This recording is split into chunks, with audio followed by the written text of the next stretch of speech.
On your comment cards, you all said the same thing. You teach us too much in one lesson. So just tell us one thing. That's a good idea. Okay, so I have to fill a half an hour. With one thing. With one thing. Okay, I'm going to give you a really cool hint that Cecil taught this girl on the ship. Okay? Because he was bored one afternoon because I was kind of seasick.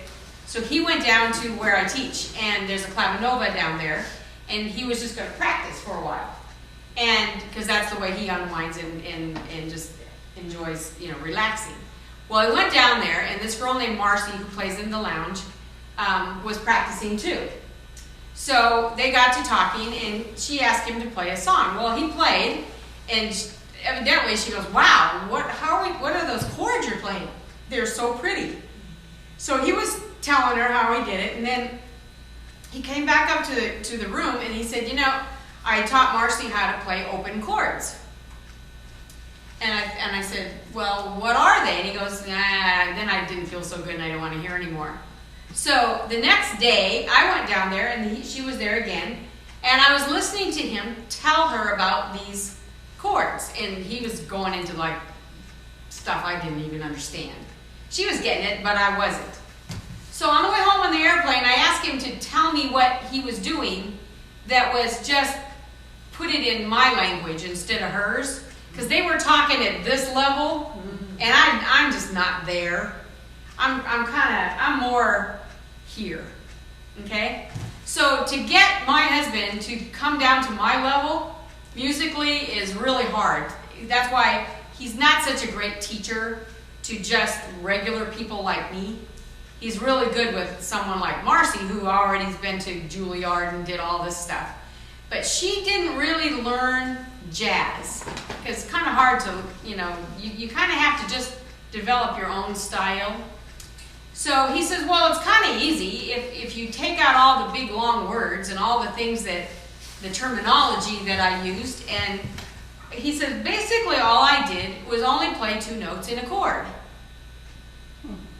So if you're telling a beginner student about what I was telling her, tell them to try to play a song and be aware that they're only allowed to play 2 notes in a chord, any chord.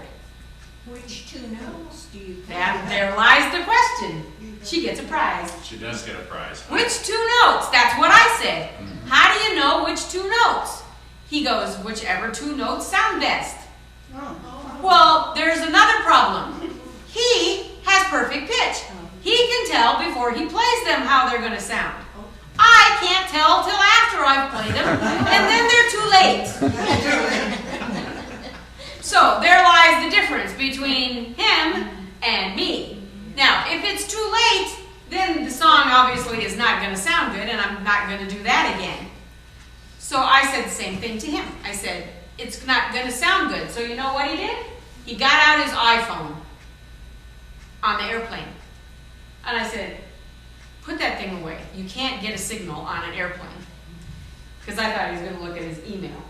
So he did. He pulled up this application, and there was a piano on it, on this little iPhone. There's some keys. So he says, now so he gave me a lesson on the airplane with this little iPhone.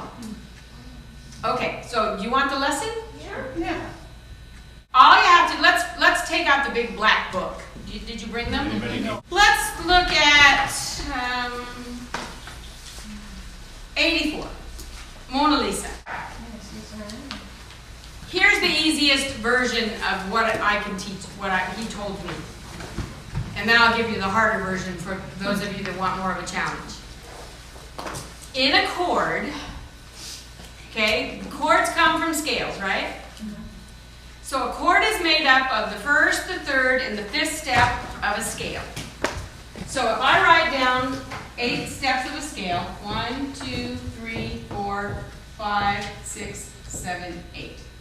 C, D, E, F, G, A, B, and C.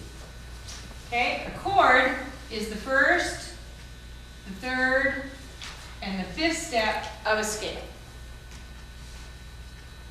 Do you remember what the first step of a scale is called? The tonic. Okay? Supertonic, mediant, subdominant, dominant. Okay? In a chord, C, E, and G. Which one of those three notes would you say is the most important note? C. Probably the E.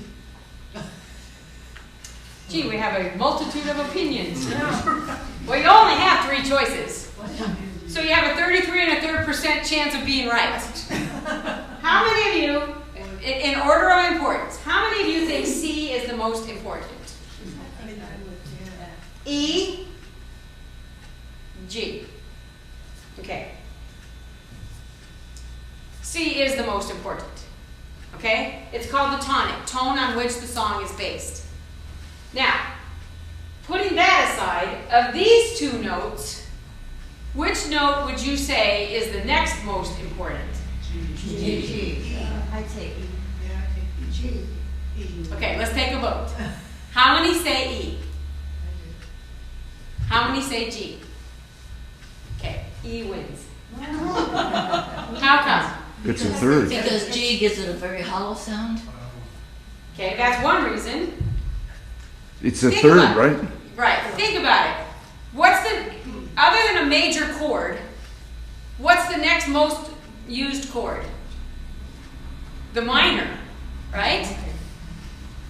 The rule to make a major chord a minor is flat the third. So if you have C minor, you would never use G as the most important because you flat this note. If you leave that out, this wouldn't sound like a minor chord. See? Okay, so first, most important, 1, 2, 3. Now, it doesn't really matter if we cheat. It matters if you're doing this the logical way or the complicated way. But today, I just want you to just be able to just wing this. So if you're playing a C chord, can you sit at the organ and I'll stay up here. If you're playing a C chord, most of you would play it. Let's play it in the root position. Okay, now let's hear it. If I leave out the E, doesn't sound so good, does it? Okay, let's hear it now. If I leave out the G, It's more harmonic. harmonious. Whatever. But it doesn't sound so great because they're kind of close together. So let's see what happens if I take this E and put it down here.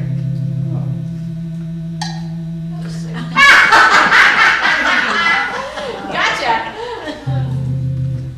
Let's do it this way. Doesn't that sound pretty? Okay. Let's play a G and an E. This way. Hello. G and E that way. That's pretty, huh? So I'm not even playing a C, and on an organ my foot would probably be on it anyway. So it doesn't really matter. Okay. So when you play open chords, okay, what would happen if you have a C7? Here's how you play C7, right, most of you? All right, if I'm going to open this chord up, C, let's write it down here. G, B flat, C, and E. All right, we already decided what note, what's the least most important note in that chord? The G. G. All right, so let's get rid of the G. Okay? Now, the next one, because I'm playing an organ, or generally because in my band I probably would have a bass player, he would be playing what note? He would be playing C. So let's get rid of C. That leaves me with the 7th and the 3rd. That's called a 2-note 7th chord. Okay, play C7. All right. Anytime you have, and I just gave this to one of my private students that I'm working with. Anytime you have a 7th chord, if you want it to sound professional, leave out the root and the 5th.